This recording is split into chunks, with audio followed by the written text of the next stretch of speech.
Ambassador Hardeep Puri, the Honorable Chair for the session, Admiral Gabrielson, Excellencies, distinguished guests, ladies and gentlemen. It is an honor for me to be present today at this very distinguished gathering and to have the privilege of sharing with you the Indian Navy's perspective on the Indian Ocean as an arena for maritime cooperation and collaboration. It is, of course, a very tall task to provide any further insights than what has already so clearly and brilliantly been enunciated by so many eminent personalities and thinkers. So you will excuse me and perhaps understand if I focus somewhat at the sea level, which is where the navies do their business and seek to connect and communicate. However, may I begin by saying that Singapore is a truly apt and wonderful place to hold this conference, since it represents the side of the Indian Ocean where the sun dawns, with this light inevitably spreading across the rest of the Indian Ocean region. Singapore also connects the two great oceans, overseeing the movement of seaborne commerce and standing as a beacon of peace, stability, and progress, exemplifying both democracy and the rule of law. So it is indeed apt that we are discussing in Singapore the way forward in promoting the lasting values of maritime cooperation and collaboration in the Indian Ocean region.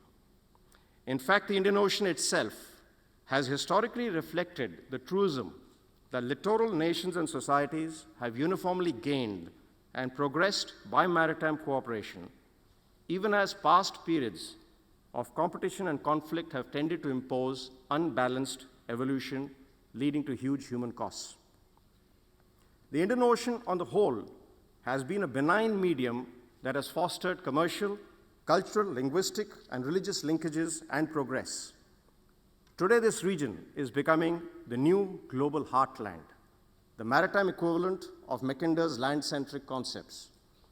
Besides 40% of mankind, the IOR accounts for about 20% of the world's sea area, with 38 littoral states totaling almost 40% of the world's coastline. The region is also a prime facilitator of global economic growth and interconnectivity.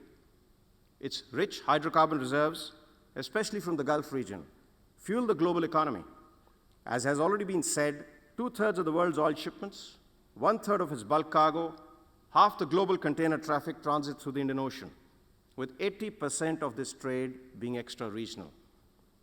Inextricably linking the prosperity of other regions in the world to the peace, security, and stability in the Indian Ocean, and making it of global strategic importance. This region simultaneously represents the global energy supply land and also a large part of the growing energy demand land. It has continued to emerge as a rapidly expanding market economy and provides the largest source of human capital export across the world. At the same time, the IR faces some of the biggest humanitarian challenges. The region accounts for only 20% of the world GDP. Most Indian Ocean littorals have low per capita incomes and below average human development indices, with vast disparities across and amongst the littoral nations. But alongside these challenges of underdevelopment, the region has experienced a large number of armed conflicts and a wide array of non-conventional challenges. In recent decades, we have experienced a proliferation of piracy, maritime terrorism, illegal, unreported, and unregulated fishing, human and drug trafficking, pandemics, and natural calamities.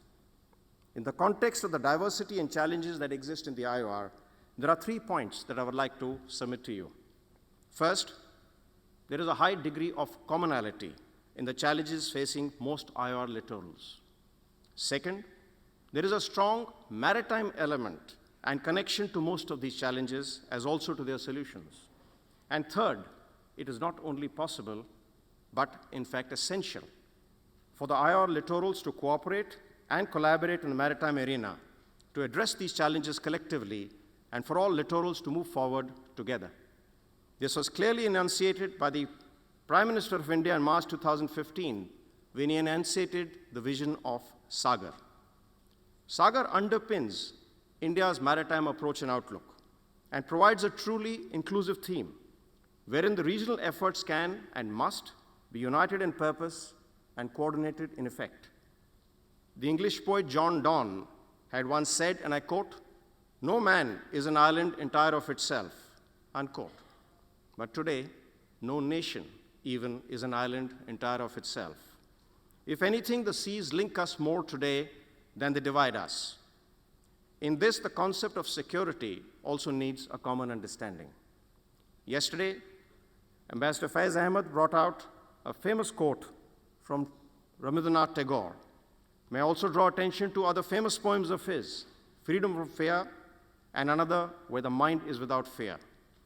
Together, these bring out the essence of security, which is freedom. Freedom from fear and freedom from want, whether related to economy, energy, environment, health, or maritime. In the maritime realm, we are mutually dependent, all of us. For sustainable maritime security and prosperity, it will be necessary to incorporate and imbibe collective and cooperative approaches. There have been substantive efforts made over the past decade in strengthening regional maritime security cooperation in the Indian Ocean. India and the Indian Navy have taken a leading role in promoting the same, focusing on the range of rising non-traditional threats, which have all increased in intensity and frequency.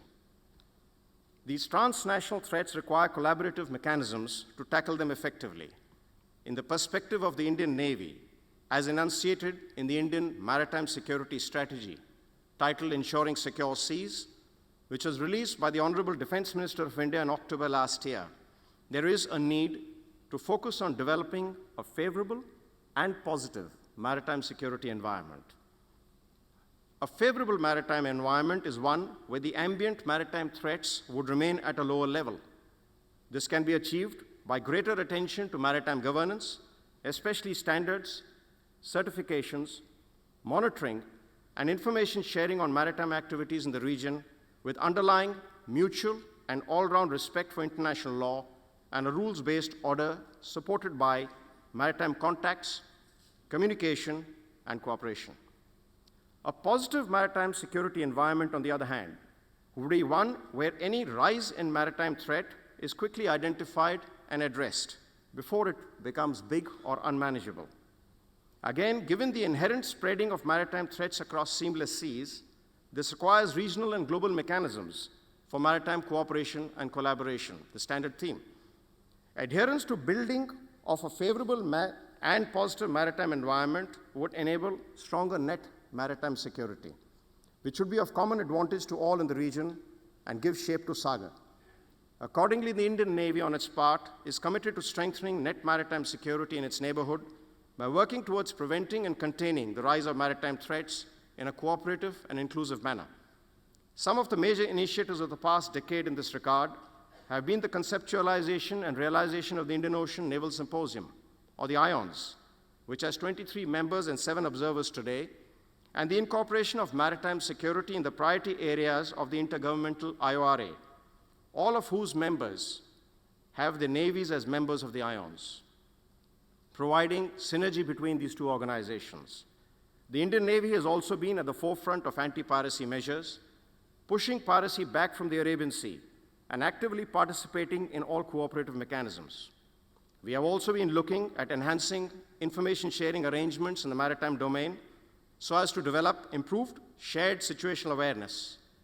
Effective and real-time information flow is the first prerequisite to address maritime challenges and to promote a favorable and positive maritime security environment. Developing a maritime information grid amongst the IOR, especially the IONS members, would immensely improve the awareness of each individual coastal state. It would also assist them to forecast and respond to various challenges. Another serious danger and risk to regional stability emanates from maritime terrorism and its metamorphosis into semi-conventional and hybrid forms of warfare.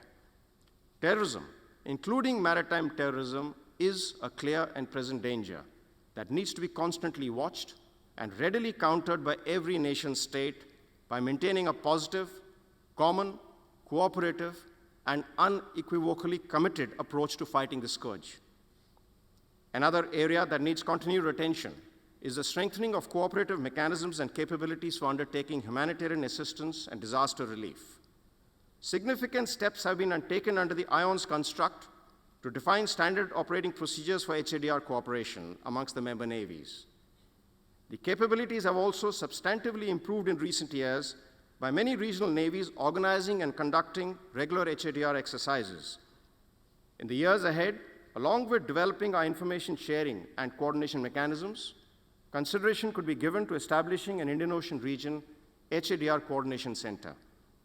The Indian Navy is conscious of the fact that our efforts in shaping a favorable and positive regional maritime environment are adjunct to similar, like-minded endeavors of other Indian Ocean maritime forces.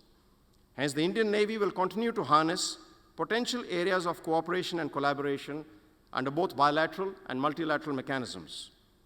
Taking into account the wide range of challenges in the maritime domain, a comprehensive review was undertaken of the Indian Navy's overall and specific strategies. Naval presence in our primary area of interest, that is the Indian Ocean, is at the foundation of the new Indian Maritime Security Strategy. And in pursuance of the same, we are seeking to strengthen net maritime security by conduct of presence, surveillance, and security operations, increased maritime engagements and cooperation, pursuit of exercises with other navies, promoting capacity building and capability enhancement initiatives, and development of regional maritime domain awareness. The Indian Navy has accordingly expanded its presence and operational footprint over recent years. These have contributed to enhancing net maritime security in the region in a cooperative and collaborative manner. These include responding to sudden contingencies, such as provision of potable water to the Maldives in December 2014 by sea and air, and evacuation of over 5,000 Indian and foreign nationals, again by sea and air, from strife from Yemen in April 2015. The Indian Navy also conducts a range of maritime security operations, both independently and in conjunction with friendly and regional navies. These include anti-piracy patrols in the Gulf of Aden and off the Horn of Africa, EEZ surveillance patrols in the waters of Maldives, Seychelles, and Mauritius with the maritime forces of these countries, and coordinated patrols in the Bay of Bengal with Myanmar, Thailand, and Indonesia to guard against the range of common maritime security threats. The optimum utilization of resources has made these operations cost-effective and efficient. Such cooperation has also helped in progressing mutual development through transfer of technology and hardware with partner navies. In conclusion, ladies and gentlemen, I would like to submit that the imperatives of globalization and our growing dependence on sea resources will render the 21st century as a century of the seas for India and the IOR. The Indian Ocean region shares common challenges and concerns and has a mutually dependent, closely linked future.